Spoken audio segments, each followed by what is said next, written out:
Hello guys, my name's Jordan and welcome back to another video. In today's video, we're going to be talking about everything you need to know before you buy a Corsa VXR. So coming up first today, we obviously have piston fall. This is one of the main problems that the Corsa VXR suffers with. Basically, the problem is to do with the engine and piston fall literally just fucking melts. The reason for this is the design of the pistons and the engine is a bit messed up. I don't know the ins and outs of it, but basically when you're open throttle all the way down, the piston fall like bends out of shape and then, yeah, just melt. And yeah, it basically kind of melts out of position, which then fucks the whole engine. I believe it's also to do with injectors and things like that. There's a whole lot of problems with the engine where it overheats, gets too hot, it melts everything, and yeah.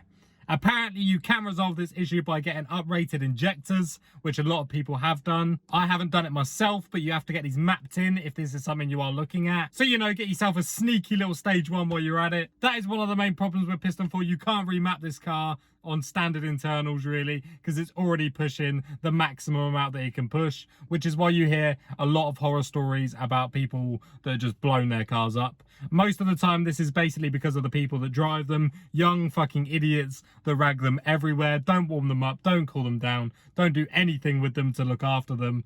My car's alright. I feel like I've looked after mine quite well. It's serviced regularly. I let it warm up, let it cool down every day before work. If I'm in a rush, it's literally that stereotypical TikTok where a car guy in a rush sits in his car and it's literally just, I have to wait until the revs go down, basically.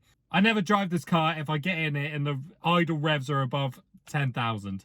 I feel like that's just a good habit to get into with any turbo car ever. Let it warm up, let it cool down all the time, because otherwise you're going to have big problems with your cars. Again, there are other ways you can resolve this. You can buy a forged engine, which is about $3,000, I believe, which is quite a lot of pennies, considering that's what you can pick the whole car up for. If you can buy one with an already forged engine, I think you can pick these up for like $4 or $5,000. It doesn't resolve the issue, but it can help it.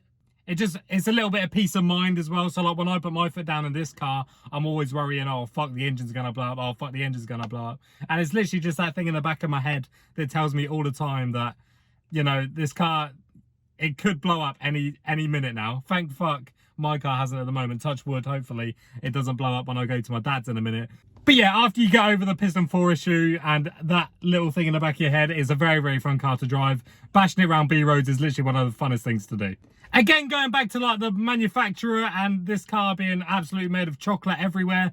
Not only is the engine made of chocolate, but the gearbox is made of chocolate as well. This is basically a Vauxhall special. A lot of Vauxhall cars have chocolate gearbox, which is a big fucking pain in the ass if you want to buy any Vauxhall, because they are great cars, but the gearboxes are rubbish.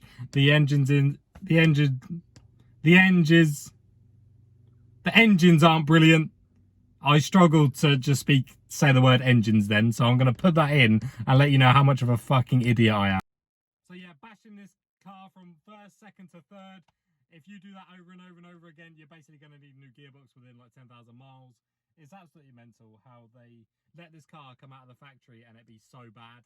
Like, this car has so many things wrong with it. It's absolutely mental. But the seats, as you can see, are I love the seats. So, you know, that's just the redeeming quality of having a chocolate engine and a chocolate gearbox. But like I said, Vauxhall's gearboxes in general aren't brilliant. So it is something to look out for. If you are going to buy one, just make sure you take it for a test drive. Make sure it goes in all gears. And next thing on the list today is if you get an Ardent Blue Corsa VXR, the paint is very, very shit. This isn't a really major thing, but it's something to look out for if you want a pristine car. The Ardent Blue paintwork is a very soft paint, so it can chip very, very easily. And if you're looking for a car that is pristine and you don't want to have to polish it every day, then I wouldn't get the Ardent Blue. I'd go for, to be fair, I think all the paintwork isn't brilliant, but I'd get a different colour. I know the Ardent Blue is the worst paint you could possibly get. And from experience, stone chips you can't get away from them. They're just awful. They're on every bit of the paintwork. They're on literally every bit of the paintwork, and it's just not fantastic, to be honest. But if you have come from a Japanese car, you know that paint anyway, because their paint is pretty shit as it is. So, would I buy another Corsa VXR if I had the opportunity? Probably not, is probably my honest answer. And a lot of people are probably going to be surprised at this, but I probably would have bought a Fiesta ST instead. So I probably would have bought them because their stock internals are mental. And as much as I say it doesn't bother me that much, it does, because I'd love to remap this. I'd love to remap this car. I'd love it to be 250 brake horsepower at least. but I know if I did that, I would have to get a new clutch. I'd probably have to forge my pistons. I would probably have to get another gearbox that's uprated, because this car's stock internals are literally so pushed to the limits already. It's crazy. Another little thing that annoys me about the car, it's not really something to look out for, but just so you're aware, because none of the videos on YouTube that I've seen have actually told you about this, but when you get in the car in the morning to warm it up, it takes so long for the heaters to warm up. It literally takes about 20 minutes for the heaters to warm up. I'm not sure if this is just my car or if it's just a generic Vauxhall thing. So I normally sit in the car for 10 minutes to warm it up. And then it normally takes me about 10-15 minutes to get to work. By the time I get to work, it's hot. So in total, that is about 20 minutes.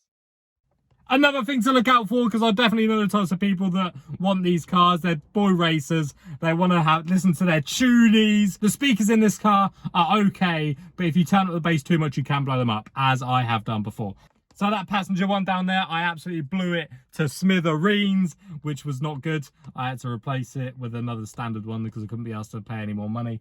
But even trying to find a standard speaker on eBay is literally one of the hardest things you can do. Just one as well. I got one, it was only 20 quid, so not that bad. Getting parts for this car isn't that bad either, because most of it just comes off a standard Corsa, which is a good thing about the car. Another problem to look out for in the clutch is the mass flywheel. Sometimes has a very bad noise, so the release bearing, it sounds like it's hissing all the time if you have the clutch up, but when you put the clutch down, it goes. My car's had that issue ever since I've bought it. Doesn't really affect anything that I've noticed. If anyone knows any more about Corsas than what I do, please let me know in the comments. Let me know if I'm being an idiot. Let me know if it is causing an issue and I should get it changed. But I've had this car for 2 years and it's been okay. It's never missed a beat. The clutch has never slipped or anything, so I guess it's all right. This video's gone a little bit all over the place, I'm not going to lie. And I may add to this in a little while if some more things come to my head. But I think I've done about 8 minutes, so, you know, getting those YouTube views in. But fitting the head unit in this car, if you fit any head unit in a Corsa, if you own a Corsa, you know what it's like. But it's a right pain in the fucking tits. So it never fits properly if you fit one. And you have to get like so many adapters for the steering wheel controls to work, and I forgot to get all of those, and I can't be bothered to take out, to put it back in again to fit that. But just so you're aware, if you do buy a Corsa VXR and you want to change the head unit, you have to get a special adapter off eBay. I can't remember what it's called, but I'll put a picture up on the screen or a link in the bio of what you have to get. And then you have to get a different fascia plate. So the fascia plate it comes with is wrong. And then there are a couple on eBay that are also wrong. So you have to make sure you get the right one. Otherwise, it just will look horrible. So my fascia plate doesn't fit properly anyway. But I think the hole's a bit too big. That's mad to say, innit? But yeah, the fascia plate just doesn't fit in properly. I will show you now. So as you can see, the fascia plate is just doesn't sit in there flush. It is not fantastic at all. But you know, who cares? I can listen to my tunies. I've got Apple CarPlay, I've got SatNav. That's all I really care about, to be fair. But yes, I am looking at buying a new car. Let me know in the comments what you think I should get. The options are an Audi S3, a Golf R, or a BMW 140i. I'm kind of put off getting a 140i because it's rear-wheel drive. But I am going to talk about that with my dad later on the Garside podcast that I'm going to be recording later. Also, one more thing that I've just forgotten. The glove box in this car is tiny. If you do a water bottle test in this glove box, you can't get anything in there. Literally nothing. I have the service book, a notepad and a pen and a plug, and that struggles to get in there. You can't get a water bottle in there. You can't get anything of use in that glove box. It is so pointless, but it does have a shark on the side of it. So, you know, that's good. But yeah, there isn't a lot of space in this car, to be brutally honest. You've got loads of cup holders because it's made for Mackie's boys.